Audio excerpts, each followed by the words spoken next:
Now we're live. Okay. I think you have to accept there the going live. There.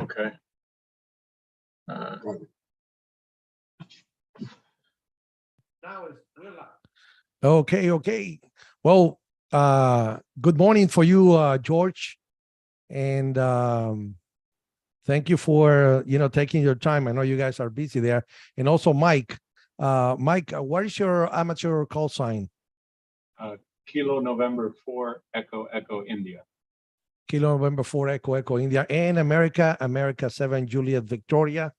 Those are my guests here this afternoon or this morning from the island of where are you guys? Tikehau. We are in an atoll called Tikehau in the Tuamotus in French Polynesia. Wow, that's very, very far. So wow, that's amazing that you guys take that long trip over there, and those resources that you use. I know I heard about the amount of fuel that you have to get there and everything. So George, can you please tell everybody how you guys are feeling? What is your day-to-day life, and how was this DXpedition actually planned, and how you get the determination to go there that far? Sure, Alex. So I have been on many DXpeditions, and over the years I realized that very often DXpeditions are done in a very complex, messy, and expensive way. We try to develop a new technology that allows us to do DXpeditions in a more streamlined, more eco-friendly, and in a more speedy way. A lot of time is normally spent on setting up a camp, antennas, radios, putting everything together. Here we are really testing three separate things, of course, together. Firstly, we're testing a technology called the RIP, radio in a box, an entire kilowatt station in a single weather-tight box. One end you plug in the antenna, other end the generator, everything is in the box for a complete station. That eliminates the need for a long setup time. We're also testing operating these RIB boxes from the boat. That eliminates the need to camp on the island. With that, of course, we eliminate the need for tents, latrines, showers, food, etc., that normally are typical of a DXpedition on a small island. We are on the boat, the radio, the antennas are on the island, and we operate remotely the radio. In addition to that, we are testing a third thing, which is remote operation. That is, two of the radios on the island are actually operated by people who are in their homes in the United States. So think about this. These are DXpedition operators enjoying the pileups, working many hours doing the pileups like they would on a regular DXpedition, except they're doing it from the comfort of their home. Instead of the need to travel, spend a lot of money, and of course, creating a large environmental impact by bringing a lot of people onto the island, we just simply put the equipment on the island. People operate remotely. We operate from the boat, which is within a mile of the island. And then other operators operate from home, wherever they are, through the internet. These operators don't require any special hardware. They only use a regular PC, free to download software. And that is really probably the new face of DXpedition. So instead of 10, 15 people crowding onto an island, only the equipment is put on the island. The operators are either on the boat or, just as importantly, operate from home. That way, a lot more people can do it. And of course, it brings the opportunity to enjoy the pilot to a lot wider audience of amateur radio operators. Okay, that's nice. So basically you are now sitting on a place in your boat. So how big is the boat, and how much fuel you have to put in the boat to actually being able to get there and go back and whatever? Or you planning to refuel somewhere over there, or you have a special amount of fuel that you already put on it? So yeah, it's a lot of fuel. We fuel the boat in Costa Rica. We had a total of 28,000 gallons of fuel. Of that, we now roughly used about half. So we still got plenty of fuel, and we expect to get fuel probably in about a week or 2 weeks' time.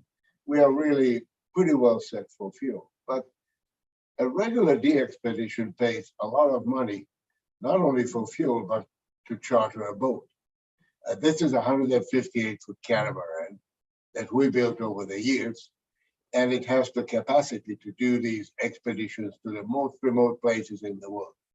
So we have enough fuel. We could actually, from here, if we wanted to, we could go to Australia and back. Wow, that's amazing. And how is life there? Who's cooking? Or you have those military food, or you are actually eating meat and fish No, and we are this and that? living in comfort. We are living in real comfort. Somebody's cooking in a proper kitchen. We catch fish, we eat that fish, we have other food. We're actually doing pretty well. We have a lot of stores on the boat, and life on the boat is actually very comfortable. And there is an important point about that. When people go on a DXpedition, they have to work a lot. And very often on a regular DXpedition, they work from a tent, which is hot, maybe full of bugs. They're not comfortable, they're tired. Their performance over the days and nights drops. Here we live in relative comfort, so our performance is much better than it would be in a tent roughing it on the island. Of course, in addition to that, we're not making a mess of the island.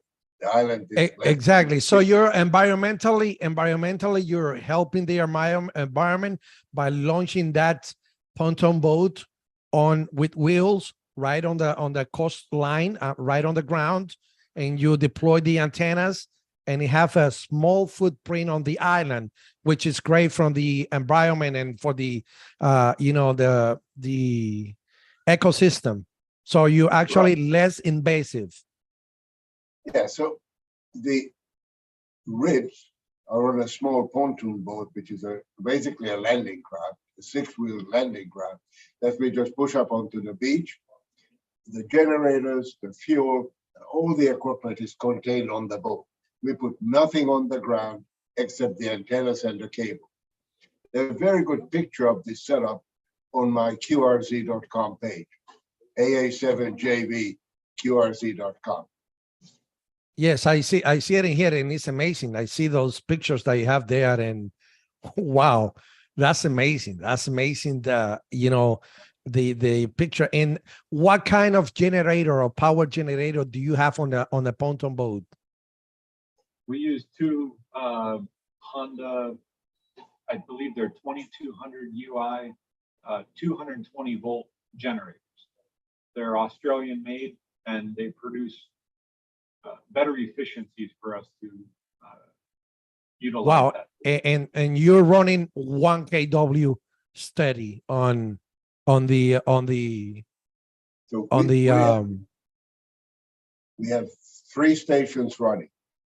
2 of them are 100-watt stations running FT8 around the clock, and we have a kilowatt CWSSP station. All 3 stations are powered from 2 generators that are parallel. For redundancy, we parallel 2 generators. These generators are actually fairly small generators, but the construction of the rib is such that it allows a small generator to power the output, because the rib contains ultra capacitors that smooth out the power demand. Now, an important point to make about the ribs: we developed these ribs with assistance from the Northern California DX Foundation. They sponsored it, and they paid for the development. Their goal is, of course, to make DXpeditions easier but also to allow DXpeditions to get permissions from environmentally sensitive areas. Because we do it with such a low footprint, it is easier to get a permit in these environmentally sensitive areas for operation. Today, many very rare DX locations are within national parks, fish and wildlife reserves, and other places where access is very limited. We hope that with the RIBs and with this low footprint operation, it will be easier to get permits. But in any case, one big benefit of the RIBs and the landing craft is that from the time we land until we are ready and on the air is very often less than 2 hours. So with three Wow. stations and antennas, in 2 to 3 hours, we are ready to go. And then you're planning in future to do another Nabasa Island, because I know you guys were the one who made possible the Nabasa Island, who was actually extremely expensive, the expedition, because you have to fly in helicopter. Like, I think it was like 20 times, if I'm right, or 200 times. No, for Navassa, it was, I think, 6 times. It was the Seychelles where they did 34 flights. Oh, okay. So now this kind of new technology and invention allow us, the amateur radio, to being able to work those remote and rare and inaccessible islands because of that, right? Yes, correct. All we do is land this little craft, hook up the antennas. We have a link from the craft to the boat, and we have satellite dishes on the boat through which anybody can operate the radio. So basically, you have the boat right now on the island, and it has its own Starlink satellite network in there. It has Ethernet. It's functional. So you access the station via radio. As I've done, you access via radio, but the operator that are here on the state access it through the Ethernet and the program that you have on it, right? Yeah, like that. So let me go through it again. The pontoon boat, the landing craft on the island, has a 900 megahertz high-speed IP link to the boat, which is anchored a mile away. The boat has dual Starlink satellite dishes, which connect to the internet. So people access through the internet and through the Starlink the boat, and from the boat we relay the information to the radios on the island. Oh, basically, yes. You then connected to the pontoon boat or to the remote station via the 900 megahertz link that you have, right? Yes. And the operator connect through the internet, of course, getting the Starlink service that you have on the boat. Right, that's correct. Wow, that's a very smart. So on the boat, on the pontoon boat, there is no such an antenna for satellite. It's just the receiver for the link. So we have actually on the pontoon boat a Starlink satellite, but it's only a backup. We would use it only if we lost things on the boat and we had to go to the backup. By going through the boat using the 900 megahertz, we have much better control of the radios, and we meet the requirements to have a control operator that can directly control the radio. So the remote operators operating from the States are not the control operators. We are the control operators here, and we directly control the radio. So nobody can take over the radios or control them or anything like that. We are the control operators here.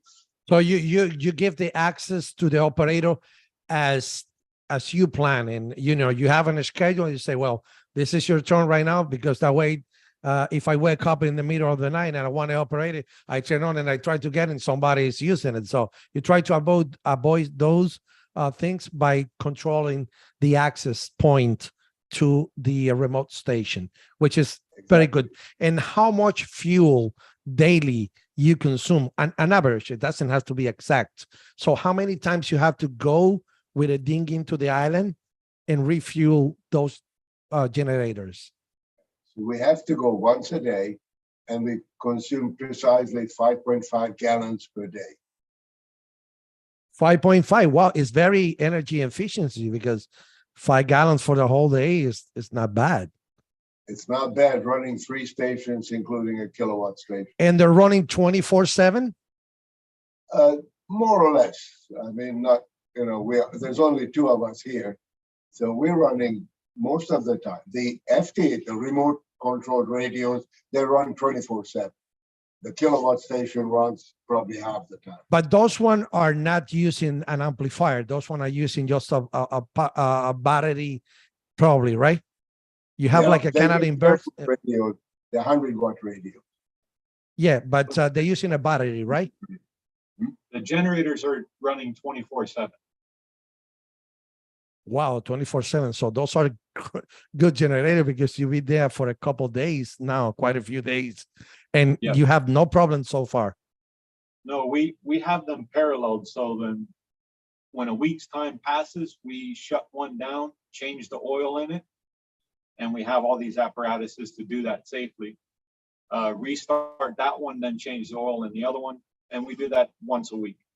But they So run, of course. basically, as far as I know, you are the engineer who do all that job, right? You take care of the maintenance of the generator and everything, right? Yes, I do the maintenance of the generators, the building of the equipment, and also The refueling. Refueling. Yeah, because the people don't know you much. You know, the public picture here is George, but you are behind the scene, but you are a very key, an essential person for these, especially also in Navassa Island that nobody knew you, but you were there into the Navassa Island, DXpedition, and you also was given a tremendous amount of support and help in terms of the technology and how to set up the things here and there, right? yes, I kind of was on a major DXpedition without being a ham, and then I became a ham. That was great. That was great. So I was amazed the day that I visited your home, George. When I visited your home and I saw that Berican antenna in the back, and I said, with that antenna, this guy is communicating. And you told me you talked all over the world with that antenna. Is that antenna the one that you're using? No, we're using something and simpler that goes up in probably half an hour. That antenna is too big for that. Yes. But, interesting point is that Mike was also on the Baker Island DXpedition, and he ran the generators, and everybody called him Mr. Baker Power and Light. That was funny. I remember I had here in my backyard one of the box. That was the first one that you were trying, right? That it was giving me the trouble, and then you find out that was on CW mode and blah blah blah. So I have the opportunity, I think the privilege to operate that from here. Of course, anybody knew that because I didn't mention that was kind of a testing secret, but now it's in all the newspaper and all the TV stations. I know Fox and even CNN that are far left, they have the news that you guys are using that environmental equipment there. So it is great news for the amateur radio community that somebody actually care about the environment and have a less footprint on any island. So now could be possible to join the desacheo without of expose the people into there, and that'll be nice. I mean, I believe now the people of conservation, we have more likely and opportunity for us to have that. So you guys are being like a lifesaver for the people who needs the country, like right now. A lot of people does not have that French Polynesia. And wow, what is the plan for the next 3 years or 5 years? We got quite a few plans. We don't want to talk too much about them yet because we're not sure, but definitely we'll be here for a while. Then after this, the Cook Islands, American Samoa, and some other nearby islands. But we will be going to some rare ones. I mean, French Polynesia is a semi-rare place. And we will be activating hopefully many places. The picture on my qrz.com page says it all. 3 stations, no tents, no people, no mess.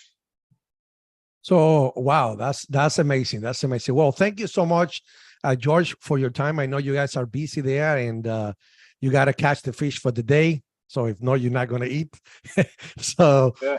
and who's the one who catch the fish? Because he's Mr. Power Electric, but who's the fisherman? We got time. Remember, most of the operators are remote. So we have time to go diving, fishing, everything. Oh, wow. So, and I'm missing the monster truck that he has, and he parked in front of my house, and you know, that's crazy. So do you brought the monster truck with you? No, I think it's we have a ceiling height requirement on the boat, so it wouldn't fit. All right. Thank you so much, guys. And I really appreciate One more your thing, time. Alex, please don't forget, Northern California DX Foundation. They made it possible. They made it possible. So we want to thank Northern California DX Foundation. And guys, if you actually, you know, get benefit from this, don't forget to, you know, send a PayPal donation to them. They always, you know, will use that money to support not only you guys, but I know they support pretty much every single DXpedition that out there. So they're very, very helpful. And well, I think I don't know if anybody here on the chat want to ask a question. They say that, so, oh yeah, the food, you already explained it about the food. And well, nighttime, and what you do for entertainment other than radio? You listen. We got fantastic entertainment called ham radio. So all the time, I heard that you were on 160 meters the other day. I text Mike, and he told me, oh, George is sleeping. He went the whole mile on 160-meter band. And I said, wow, that's a huge thing. So, and I saw all the pictures on Q where it said, please keep posting pictures. And well, I wish you the best. And I wish you return safe home, but I know it's going to take time to do it. And well, we're missing you guys here in Miami. At least we know we have 2 less car here on the traffic. So it's going to be 2 cars that are not on Miami traffic anymore. So, well, 73, and thank you so much for the for your help and for everything. Take care now. By the way, there are QSOs being made right there. If you look at this, yes. One question that I had for you. One question that I have for you is this. The logs, how often do you upload the logs, or how is the QSL thing? You have a QSL manager, or people should send the QSL direct to you to Miami Beach, or how that work? How that is going to work? For paper QSL, the manager is Hotel Alpha 7 Romeo Yankee, HA7RY Tommy is the QSL manager for paper QSL. We upload the logs to LOTW and eventually Club Log. We'll be uploading this operation in about a week's time. So we will upload after we go QRT. Okay, perfect. That's good. That's good. So Hotel America 7 Romeo Yankee will be the official QSL manager for paper QSL car. So they have to send that to Hungary in order to get the QSL car, right? Yeah, or use OQRS.